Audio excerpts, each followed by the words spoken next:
Tottenham against Liverpool. Let's get into our predicted lineup and let's get into the injury news. So we covered it, but Solanke not available, so he's still nursing that ankle injury. Everyone who was available against Forest is going to be available this weekend, which is really positive. No confirmation about Takao Dragoshin being available this weekend.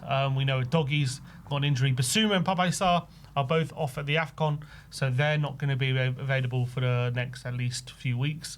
And obviously Kulusevski and Maddison, both long-term injuries. So quite a hefty list there all of a sudden. Yeah, I mean, it's just been like up and down all season. It's like any time we seem to get all our players back, another lot get out injured, and that's just the history of the Tottenham, isn't it? It's just very frustrating. But yeah, so 4-2-3-1 formation. Here's the thing going into this game. We played that Brentford game. That was like a great 11. Everyone was like, that's the 11, blah, blah, blah. 4-2-3-1, Xavi in the 10, all these things. Yeah. Great performance. We then had that performance with the same 11 against Forest. Yeah. So it's like, now we're playing Liverpool. Obviously, we want a reaction to that game against Forest. We've had a free week. Has he come up with a system to play Liverpool? Is he just going to go with, okay, you know what, that was a bad game against Forest, but we're going to go with that 11 again and just go with them? Like, how do we think he plays this? Is there a change of formation again? You know, we talk about Pep Roulette. There's definitely a Frank Roulette going on at the moment. Frank Roulette, of course there is. I think Frank Roulette is the most unpredictable one to predict, to be honest. You're looking at it and it's just like, I'm thinking about it now. I was thinking, yeah, standard, we're going to go 4-2-3-1. But there is a big possibility that he could go 3 at the back this game even. I don't think he will, but it's a possibility. I wouldn't rule it out. 2-2-2. Yeah, you know what I mean? There's so many Diamond. different variations that he can go with. But I think he will stick with the 4-2-3-1, to be honest. And I think the back four and the goalkeeper, we know. We know exactly who's going to play there. I remember we were having these discussions early in the season. We landed on no, but is there? I mean, he did talk up Vicario in his press conference. But is there any possibility that we think Kinski can come in? No, not at all. If he has another bad game? I don't think so. I think he's going to back him. I don't think they think Kinski's at all ready. I think even a Vicario off form, I think is better than Kinski. So, yeah, I don't think so. I think Vicario's is number one. He keeps publicly backing him. So I think Vicario is definitely going to be starting. But the back four is the back four. We know what the back four is going to be. Especially with the Doggy injured, we can't really change the full-backs. Exactly. So we're going to go Porro right back, Coutinho right centre back, Mickey van der Ven left centre back, and Jed Spence at left back. He said about Jed Spence, he did speak to him after the game about his disappointment. Apparently, he said they thought he had a dead leg, which is why they brought him off. And no, not those pesky dead legs. It turned out he was all right, and he wasn't actually injured. Apparently, so that's where the disappointment came, because they thought Jed was injured, but he wasn't injured. So Jed was like, I'm not injured, and that was what the complaint was about. Where's the communication? Yeah, I don't really know how that happens, but that's apparently what happened. But he said now it's kind of happened twice. He's shown a bit of, displeasure, so he's had to have a conversation with him. But there you go. He's obviously going to have to play this weekend. I wonder how that conversation's gone. Yeah, I'm sure. Look, knowing Frank, I don't think he's the most confrontational guy. I think he'll probably just want to understand why Spence reacted that way and just trying to get to the bottom of it. Yeah. All right. So that was a difficult part. Yeah, as always. As always, it's kind of like bingo, midfield bingo. Who's going to get in there this week? So obviously last game, who did we play? We played Gray and Bentancur. So Gray Bentancur started the last 2 Premier League games. Bentancur is just such a frustrating player, man, because like he can put in such a great performance and you come away from it like, yes, Bentancur's back, what? And then the next game he'll just be an absolute ghost and be so weak in the challenge, and he can't make a 5-yard pass. And I think the game against Brentford and the game against Nottingham Forest just highlighted that. But this has been going on all season, hasn't it? It's very inconsistent. He can't really string 2 good games together. One great, one awful. And that's kind of how he's been. Well, then again, he was awful last game, so maybe he'll be great this game. Maybe that's what we need to do. Is this a game he reverts back to Paulinho and Bentancur of Liverpool at home? Is that a possibility? I guess it's a possibility. They've got a strong midfield. They've got Gravenberch, Szoboszlai, Curtis Jones probably going to play, McAllister. So they've got obviously great options. Does he feel like he just needs that extra experience and physicality in there? obviously we haven't done well with them. Does Bergvall get another go? Because we haven't seen him start the last, 3 games? Yeah. Although I've got a feeling, as I've said before, does he see him as an alternative to Xavi rather than an actual number 8, which I think is his best position? Does he play again Gray and Bentancur, which failed so miserably against Forest? Does he go Paulinho Bentancur, maybe, which played against Slavia, which was okay? Paulinho and Gray, which played against Slavia, which was okay, but again, we weren't exactly great in that game. We dominated, but we didn't exactly not concede chances. Obviously, Sarr's not an option, so he's one we can definitely rule out. It's really, I don't know. I'm looking at each option, and I'm not like entirely happy with any of them. Does he go Gray and Bergvall? That would be crazy. Could he go Paulinho and Bergvall? Could he go Paulinho and Bergvall? He literally could do any of those combinations. I actually really don't know. It's so tough to call. Does he definitely start Xavi in the 10 again? I'd like to think so. So last season when we played Liverpool with the Carabao, right, we won 1-0, Lucas Bergvall. Yeah. Bergvall had the game of his life that night in the middle of the park. I thought he handled himself really well. I'd love to see that dynamic again of Bergvall starting in the middle. He said in his press conference he hasn't rewatched the Spurs Liverpool games from last season because he doesn't see too much value in it. Fair enough.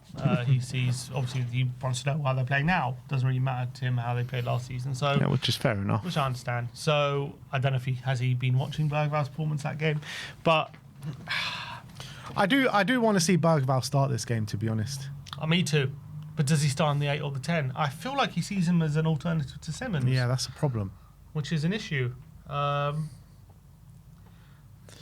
If you were to pick your kind of midfield for this weekend, who are you picking? Never mind who Frank's going to pick. I think I would go. Yeah, I'd go Paulinho Bergvall. Yeah. Paulinho Bergvall Simmons. Xavi, yeah. That's what I would go for. That's exactly what I'll go for. I don't think Frank's going to do that, though. No, it's because it's Liverpool. Maybe if it was a Leicester team, he would. I think he's going to go Paulinho Bentancur. You really think he's going to revert back to that? He's going to get slaughtered if he does that. He's going to get absolutely slaughtered. Look, to be fair, these are the games that, in theory, you shouldn't mind it too much, that midfield too. The only problem is he did it against Chelsea and against Arsenal, and it was horrendous. He has been talking up Archie Gray in the press conferences, though. He's obviously highlighted that he made the mistake again, but he was saying he liked the attitude of how he responded to the mistake and kept calling for the ball. And when he rewatched the game, he was the one that was consistently calling for the ball and showing for the ball the majority of the time. So is that something to say that maybe Gray is going to retain his spot? 100% it could, but is he going? It just didn't work against Forest. So is it a case of he needs to change it, or is it a case of that is our best 11 and we should persist with it even though it fell badly last game? Maybe a week of the week's training that 11 will do okay. What was the reason though it didn't work? Because I don't think the reason it didn't work is because of the personnel. I think there was just, I don't know what it was. There was a massive lack of intensity. We just couldn't handle we just couldn't handle their midfield in the game. They were just too physical for us. But I don't think it was because the players can't handle it. Maybe because they played 2 games in such a short space of time. I don't know why they couldn't handle it. But I think on another day they can handle it. It was just on the day they couldn't. I don't know. It was weird. It was very weird and very... I think he persists with playing one of Bergvall Gray. And I guess maybe he is going to be Graham Bentancur again. Or Graham Paulinho. I think he probably goes Graham Bentancur. He's been preferring Bentancur, to be honest. Maybe he just does it again. Let's go Graham Bentancur then. Same 14-3.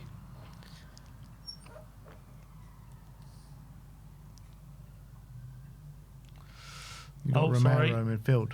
You're putting Romero midfield. Maybe we should do that. So yeah, it's M2. I think Xavi in the 10. Yep. Unless he does go back around the 10. A bit more physicality. I think he'll go Xavi. On the right-hand side, Kudus. Now, on the left-hand side, he's been playing Moani. I don't want to see Moani on the left. I want to see Moani up top. Me too. I think Moani's wasted a bit on the left. I agree. I don't think he's a left winger. No. I think he can do a job there, but he's just that. If we've got everyone fit, I wouldn't really want It him feels like starting we've been playing Moani on the left just to kind of like for Richarlison to keep his spot in the team. But Richarlison, like... He seems to like Richarlison. I know, but as much he's done well in the sense of like he's our top goal scorer, but it's way too many games where he's just not good enough, in my opinion. So I want to see us playing without Richarlison, albeit Richarlison does do well against Liverpool. But I want to see Moani up top with Tell on the left. That's what I wanted to see last week. And that's what I want to see again this week. When we have played Moani up top, we actually haven't played him with. We've played him with Richarlison sometimes on the left. That happened against United. Yeah. The only times we've seen him with like Odegaard on the left, that was like Copenhagen. That did really well. So I don't understand why we haven't seen it enough. We played him, I think, what was it, Everton up front away, and that was one of our better games. I want to see as well, like, because Liverpool, there's holes in that back line, man. And I think if Moani, a proper pressing striker, that I feel like when he's running at you, he kind of fears the life out of you. And I feel like if he's up top, he's going to be able to exploit those spaces a lot better than Richarlison. Yeah, I think I would love to see Tella Moani, but this is obviously the lineup we predicted last week and it didn't happen. Is he just going to go with Moani and Richarlison again? I've got a feeling he might, but I really hope he doesn't. It just doesn't work, Moani on the left. I know it worked against Brentford, but, you know, I think Tell and Moani would have equally worked the same in that game, or if not better. So he's got to give Tell a chance at some point. Like, surely. I know it's a big game, it's Liverpool, but come on, man, he deserves his chance. I just got no faith he's going to give it to him. I really don't think he will. I think you'd probably pick Odegaard over him, to be honest. But even Odegaard, like, I'll be even more comfortable with Odegaard than having Richarlison up top and Moani on the left. Just start a left winger at left wing and start a striker at striker. That's all I want to see. That's why I'd like. I think that team I'd really be excited about. I'd really be excited about. But it's so hard to predict Frank, especially after that bad performance as well. So is he going to ring the changes? Is he going to keep it to try and keep some stability? Well, I think that's a good team now.